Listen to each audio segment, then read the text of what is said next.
بسم اللہ الرحمن الرحیم. ناظرین، میں ہوں جاوید بلوچ اور امید ہے آپ لوگ خیریت سے ہوں گے. الیکشن 2024 گزر گئے اور رزلٹ بھی آلموسٹ کمپلیٹ ہو چکے ہیں، لیکن اب حکومت سازی کا مرحلہ جو ہے وہ شروع ہو چکا ہے.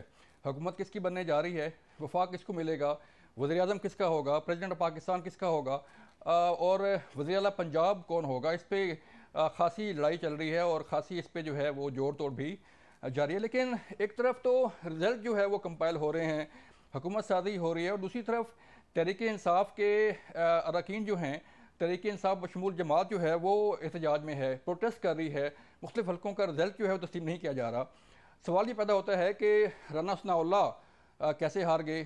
سوال یہ پیدا ہوتا ہے کہ خواجہ سعد رفیق، جاوید لطیف صاحب جو ہے وہ کیسے ہار گئے. اگر کہیں دھاندلی ہوئی ہے تو یہ وہ پرمننٹ لوگ تھے، یہ وہ بڑے سیاستدان تھے جنہوں نے اپنی سیٹیں لوز کیں. لیکن اب بھی سوال جو ہے وہ وہیں پہ کھڑا ہے کہ دھاندلی ہوئی، ریگنگ ہوئی اور تحریک انصاف کو لیول پلینگ فیلڈ نہیں ملی. اس کے ساتھ ساتھ اس الیکشن میں ہار تسلیم کرتے ہوئے امیر جماعت اسلامی سراج الحق صاحب نے بھی اپنے عہدے سے استعفیٰ دے دیا ہے. اور اس کے ساتھ ساتھ جہانگیر خان ترین جو استحکام پاکستان پارٹی کے بانی تھے، اور انہوں نے اس اپنی جماعت کا وجود جو ہے وہ اس الیکشن میں سامنے لے کے آئے. آج انہوں نے بھی اپنی شکست تسلیم کی اور اپنے عہدے سے نہ صرف استعفیٰ دیا بلکہ سیاست بھی چھوڑنے کا اعلان کر دیا. یہ ساری صورتحال ہے، آپ کے سامنے رکھیں گے. پیپل پارٹی کا سی اجلاس بھی اسلام آباد میں ہو رہا ہے، ایم کیو ایم کے کا وفد بھی اسلام آباد میں بیٹھا ہوا ہے، جوڑ توڑ جاری ہے.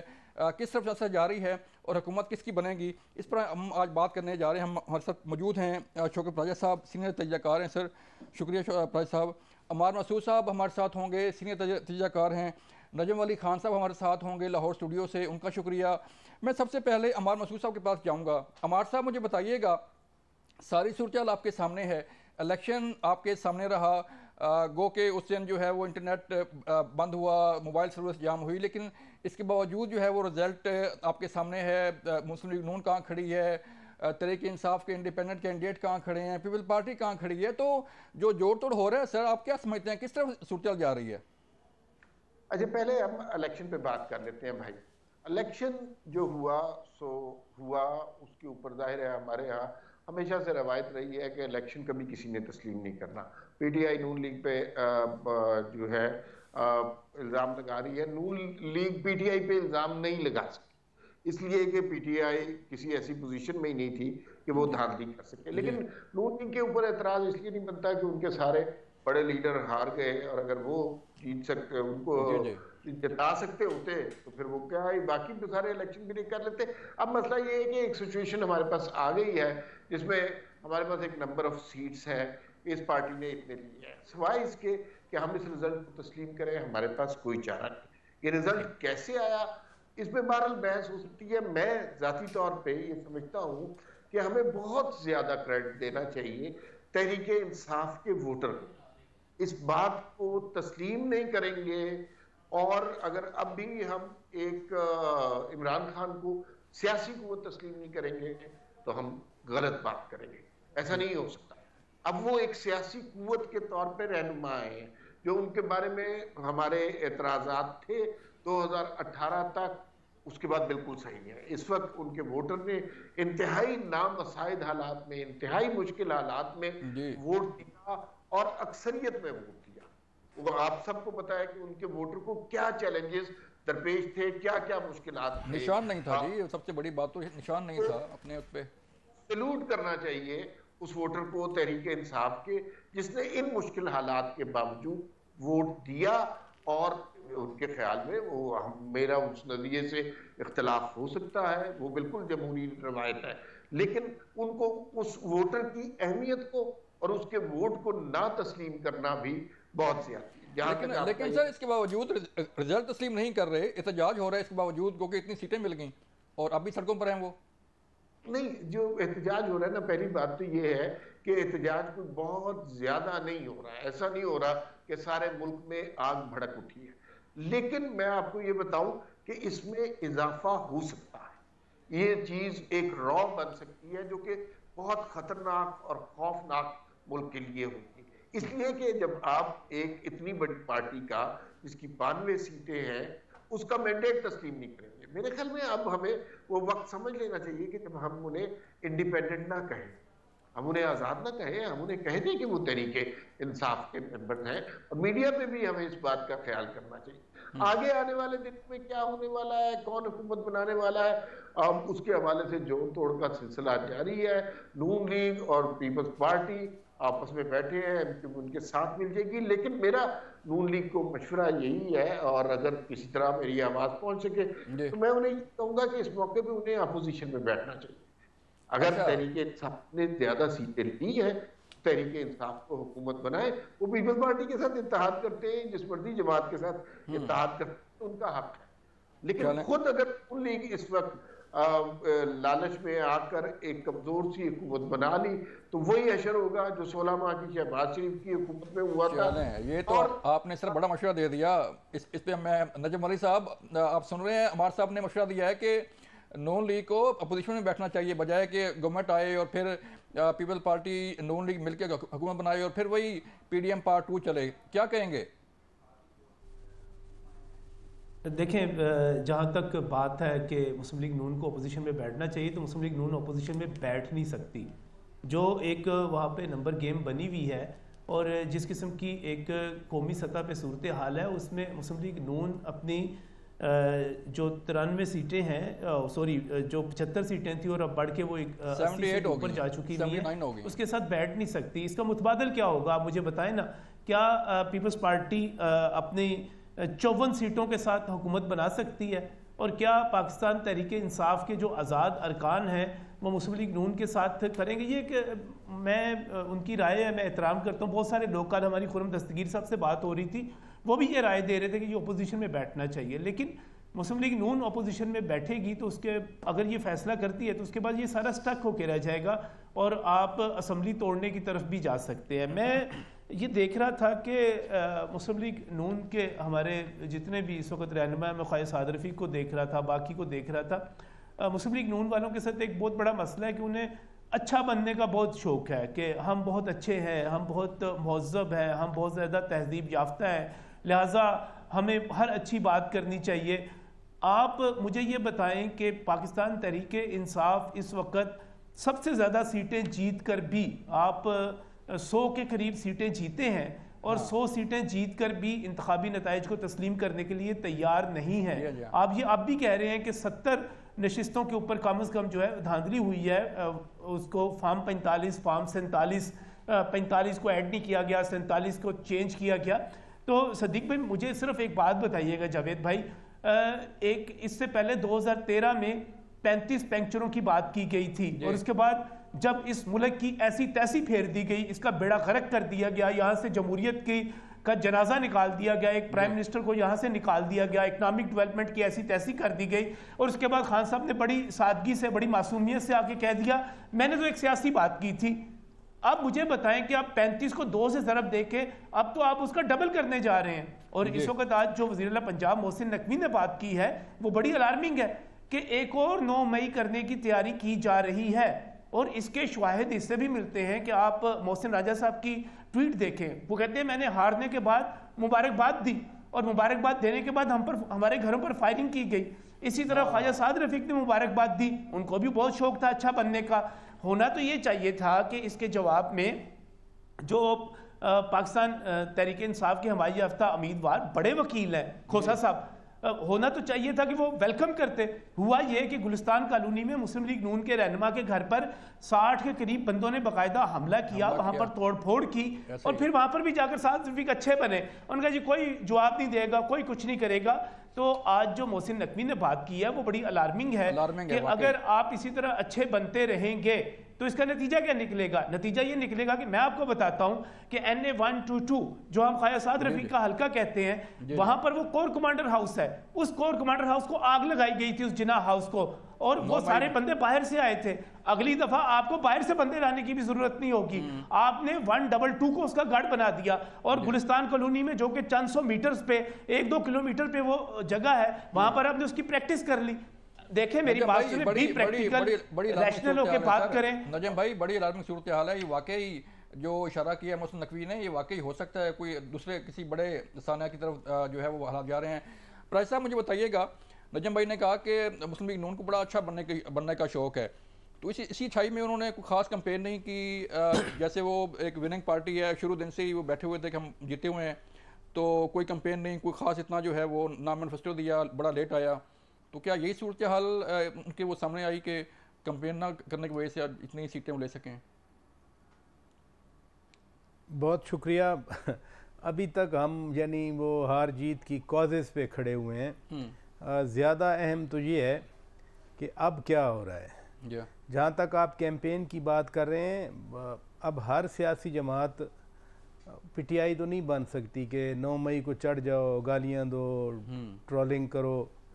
ہر ایک کا اپنا نقطہ نظر ہے، اور جو چیزیں ہم سوچا کرتے تھے، اگر خواجہ سعد رفیق نے، محسن شاہ نواز رانجھا نے کیا ہے، تو ہم تو یہی کہا کرتے تھے کہ کاش کوئی وقت آئے پاکستان میں برداشت کی سیاست ہو. اور دوسری بات جو ہے کہ یہ جتنی بھی کیمپین انہوں نے چلائی، پی ٹی آئی تو کہتی ہے ہمیں کیمپین نہیں چلانے دی گئی، ساری کیمپین چلی پی ٹی آئی کی ہے. اگر کیمپین نہیں چلی تو سیٹیں کہاں سے آتی؟ نہیں، وہ میں بتاتا ہوں کیسے. آپ نے مظلوم بھی بنایا، آپ نے معصوم بھی بنایا، وہ ظلم ہو گیا جی. اور پاکستانی معاشرہ ایسا ہے، وہ ڈیفائنس کو تو بڑا پسند کرتا ہے. پنجابی فلموں میں مجھے یاد ہے جب فلمیں چلتی تھیں سنیما میں، میرے دوستوں کو بھی یاد ہوگا کہ جب پولیس والوں کو کوئی مار رہا ہوتا ہے تو لوگ تالیاں بجاتے ہیں کھڑے ہو کے. یہ ایک کلچر ہے جو ہم نے پروموٹ کیا. پھر خود پی ٹی آئی کی جس طرح پرویش ہوئی، 2014 کا دھرنا ہمارے دوست ذکر کر رہے ہیں، کیا وہ ایسے ہی تھا؟ اس کے پیچھے آپ کو نہیں پتا، لوگوں کو نہیں پتا کون تھے. تو ان کو جیسے پروموٹ کیا گیا، براٹ اپ ان کا ہوا، وہ ویسے ہی ریئیکٹ کر رہے ہیں. اب اہم چیز یہ ہے جو آپ نے عمار مسعود صاحب سے بھی سوال کیا، اگر تینوں جماعتیں گئے ہم اپوزیشن میں بیٹھتے ہیں پھر کیا ہوگا؟ یعنی کنڈی صاحب نے کہا ہے کہ ہمیں اپوزیشن میں بیٹھنا چاہیے. اچھا، پی ٹی آئی والے کہہ رہے ہیں کہ ہم تو بیٹھیں گے اپوزیشن میں. اچھا، نون لیگ بھی اگر اپوزیشن میں بیٹھے تو پھر تو جو ایک مطالبہ پی ٹی آئی کی طرف سے آ رہا تھا کہ نیا الیکشن ہو جائے، اور میاں صاحب نے، نواز شریف صاحب نے، وہ ایک بڑے لیڈر ہیں، انہوں نے خود کہا تھا کہ بار بار الیکشن کا ملک متحمل نہیں ہو سکتا. آرمی چیف بھی کہہ رہے ہیں کہ ہمیں ہیلنگ ٹچ چاہیے قوم کو، اور ادھر سے مظاہرے ہو رہے ہیں. اور یہ بات درست ہے کہ ہو سکتا ہے فلیئر ہو جائیں، کیاس ہو جائے، افراتفری ہو جائے اس ملک میں. کیا ہم اس طرف جائیں گے 100 سیٹوں والے، یا 78 79 ہو سکتا ہے کل 80 ہو جائیں، ادھر جائیں گے، یا 54 سیٹوں والے؟ تو چاہیے تو یہ کہ کوئی اور ایک اور بات بھی میرے لیے بڑی اچھمبے کی بات ہے کہ جو متعلقہ فورم ہے انہیں خود بھی کرنا چاہیے. کیونکہ ایک بات دیکھیں نا، جتنا انٹرنیشنل ریئیکشن آیا، سب نے کہا کہ تحقیقات ہونی چاہیے، انویسٹیگیشن ہونی چاہیے. تو انویسٹیگیشن آپ چاہیں نہ چاہیں وہ تو ہوں گی. اور جیسے رزلٹ آج روکے گئے ہیں، یعنی 13 حلقوں کے شاید رزلٹ الیکشن کمیشن نے وزیر اعظم صاحب کہتے ہیں کہ ابھی تو 36 گھنٹے ہوئے ہیں، ملیشیا کا دیکھیں رزلٹ اور باقی ملکوں کا دیکھیں وہ تو پتہ نہیں 4 دن 10 دن. تو اس لیے یہ سچویشن کلیئر نہیں ہے. ابھی میں کہوں کہ پیپلز پارٹی یہ فیصلہ کرے گی، نون لیگ یہ فیصلہ کرے گی، آنے والے دنیں تینوں جو بھی حکومت بنے گی اس کے لیے اور ہارڈ ٹائم ہوگا. آپ کہتے ہیں کیمپین نہیں چلائی، ان کے خلاف تو کیمپین چلتی رہی. کیا چلی؟ چینی ڈبل ہو گئی، گھی ڈبل ہو گیا، بجلی کا بل ڈبل ہو گیا، ٹرپل ہو گیا، ہر گھر میں گیس کا بل ٹرپل ہو گیا. تو ان کے خلاف تو کیمپین چلتی رہی. مصیبت یہ پڑی کہ 3.5 سال کی جو کارکردگی تھی، جو گورننس تھی، اس کا تو حساب کتاب کسی نے نہیں لیا. 18 مہینوں کا، 16 مہینوں کا ہر کوئی حساب کتاب لے رہا ہے. اور اس میں پیپلز پارٹی نے ڈسٹنس کر دیا. کام نہیں کرنے دیا گیا، 3.5 سال کام نہیں کرنے دیا گیا. اچھا، 3.5 سال جن کو کندھوں پہ بٹھا کے لایا گیا تھا، جو کہتے تھے کہ جی ہم ایک پیج پہ ہیں، میری ہر کوئی بات مانتا ہے، اب آ کے یہی بات پوچھ لی جائے نا. وہ تو ایسا انہوں نے ٹویسٹ دیا، ایسا ٹویسٹ آیا کہ وہی مظلوم بھی بن گئے اور معصوم بھی بن گئے. معصوم بن گئے کہ کارکردگی کا کسی نے نہیں پوچھا، اور جو کیسز چلے اس سے مظلوم بن گئے. اب مظلومیت اور معصومیت بک گئی. 18 مہینے کی مہنگائی، یعنی کارکردگی نہیں ہے. آپ نے ایک معاہدہ کیا، اس کے مطابق آپ نے، سادہ سی بات ہے، سبسڈیز ودرا کی. پیٹرول اگر 100 روپیہ مہنگا ہوا تو ہر چیز پہ اس کا امپیکٹ ہوا، اور وہی جا کے لیٹ ہوا. 3 سال کا حساب جو ہے وہ نہیں دیتے، اور 16 ماہ کا حساب جو ہے مانگا جا رہا ہے. کبھی مظلوم اور کبھی جو ہے وہ کچھ کہا جاتا ہے. مجھے ایک بریک کے لیے کہا جا رہا ہے. جب ہم بریک سے واپس آئیں گے تو بات کریں گے کہ جو امیر جماعت اسلامی نے استعفیٰ دے دیا, جہانگیر خان ترین نے استعفیٰ دے دیا, اس کی وجوہات جاننے کی کوشش کریں گے کہ الیکشن جو ہے وہ کتنا کامیاب رہا اور اس کا اثر جو ہے وہ آئندہ کیا پڑے گا. ملتے ہیں بریک کے بعد.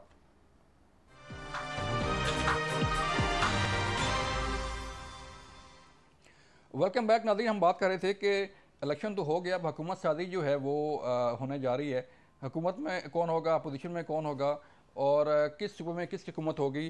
عمار صاحب, آپ نے مشورہ دیا کہ نون لیگ کو اپوزیشن میں بیٹھنا چاہیے, اور جیسے پرائز صاحب نے کہا کہ پیپل پارٹی خود جو ہے اپوزیشن میں بیٹھنا چاہ رہی ہے, اور اگر نون لیگ بھی چاہے کہ وہ اپوزیشن میں بیٹھے تو تحریک انصاف بھی سڑکوں پر احتجاج کر رہی ہے, تو پھر معاملہ کس طرف جائے گا؟ میں آپ کو ویسے بات بتاؤں کہ جو آپ دیکھ رہے ہیں نا منظر ٹیلی ویژن پہ کہ یہ جناب یہ معاملات طے ہو رہے ہیں, دونوں اپوزیشن میں بیٹھنا چاہ رہے ہیں, یہ وہ اندر سے اگر آپ کو خبر بتاؤں دونوں حکومت میں آنا چاہ رہے ہیں. ایسے ہی ہے, یہ ٹیلی ویژن پر ہو رہا ہے کہ ادھر مذاکرات بلکہ وہاں پہ یہ بات بھی ہو گئی کہ ہم وزارت عظمیٰ شیئر کریں گے جس پارٹی میں زیادہ سیٹیں لی ہیں. 3 سال اور 2 سال کا کہا جا رہا ہے. جی 3 سال اور 2 سال کا کہا جا رہا ہے کہ پہلے 3 سال پھر 2 سال بنایا جا رہا ہے. تو میرے خیال میں یہ کوئی ایسی میڈیا کی کنزمپشن کے لیے یہ باتیں ہو رہی ہیں, ایسا کوئی نہیں ہے کہ وہ حکومت وزارت عظمیٰ بہت بڑی چیز ہوتی ہے پاکستان جیسے ملک کہ یہی ہرس اور یہی طمع تھی جس نے مروایا ہے مسلم لیگ نون کو. مجھے الاؤ می ٹو سے عمران خان کا 3.5 سال کا دور ختم ہو رہا تھا, عمران خان کی پاپولیرٹی کم ہو رہی تھی, مہنگائی بہت بڑھ رہی تھی, عوام تنگ تھے. اس وقت آپ تحریک عدم اعتماد نہ کرتے, آپ عمران خان کی حکومت پوری ہونے دیتے, پھر اس کے بعد عوام فیصلہ کرتے. یہ جو کہانی ہے نا جل فیض آ جاتے, 10 سال یہ ہوتی اور 15 سال یہ ہوتی, عوام کے پریشر کے آگے کچھ بھی نہیں روک سکتا. ابھی دیکھ لیجئے تحریک انصاف کے اوپر کتنی قدغنیں ہیں, نہ پارٹی کا نشان لے سکتے ہیں, نہ پارٹی کا نام لے سکتے ہیں, اس کے باوجود عوام نے اپنا فیصلہ دیا ہے. تو وہ سب سے بڑی سنگین غلطی تھی مسلم لیگ نون اور پی ڈی ایم کی. اس وقت 1.5 سال شیروانیاں پہننے کا انہیں شوق نہ چڑھتا, آج یہ سارا مسئلہ نہیں ہوتا. آج تو عمار صاحب پھر یہ پی ڈی ایم پارٹ 2 پھر آ رہا ہے, پھر یہی ہوگا. میں وہی بات کر رہا ہوں, پی ڈی ایم پارٹ 2 ہی آئے گا. ظاہر ہے کسے برا لگتا ہے بھائی کہ وزارتیں ملے, کہ جھنڈے والی گاڑیاں ملے, فنڈ ملے, کسے برا لگتا ہے؟ لیکن اس کا long term impact on democracy, on Punjab politics and on P M L N بہت برا ہوگا. ایک شخص جسے میں اس وقت ویژنری آدمی سمجھتا ہوں وہ نواز شریف ہے. اس کو موقع ملنا چاہیے تھا, اگر اسمبلی کی کمپوزیشن اس طرح کی ہوتی کہ اگر مسلم نون زیادہ نشستیں لیتی, وہ آتے, پھر جو بنگلہ دیش ماڈل کی بات کی, 5-10 سال کوئی بھی حکومت یہاں پر رہے, انفراسٹرکچر ڈیولپ کرے, پاپولیشن کو کم کرے, لٹریسی ریٹ میں اضافہ کرے, انرجی پروڈیوس کرے, اس کے بعد آ کے اپنی سیاستیں کر لیں. مسئلہ یہ ہے کہ یہاں پر ابھی یہ بنیادی چیزیں ہوئی نہیں ہوتی, ہم اپنی سیاستوں میں وزارتوں میں بڑھ جاتے ہیں. تو یہ بہت نقصان دہ ہے. اسٹیبلٹی ہونا چاہیے, اگر ٹھیک کہہ رہے ہیں, یہ کیا, لیکن یہ کریں گے ضرور. یہ آپ دیکھ لیجئے گا, یہ کل پرسوں میں کر لیں گے. یہ فیصلہ زیادہ دیر نہیں لگے گی, کیونکہ وہ اس پہ اب تک تو وزارتیں بھی بانٹ چکے ہوں گے. یہ غلط فیصلہ کریں گے, نہیں کرنا چاہیے, اور اس کا اتنا ہی نقصان ہوگا جتنا انہیں 16 ماہ کی حکومت کا ہوا تھا. اور مسلم لیگ نون کا پنجاب میں ووٹ بینک دیکھیے جی ٹی روڈ پہ تھا, اب ہم نے دیکھا جی ٹی روڈ والا ووٹ بینک کدھر گیا.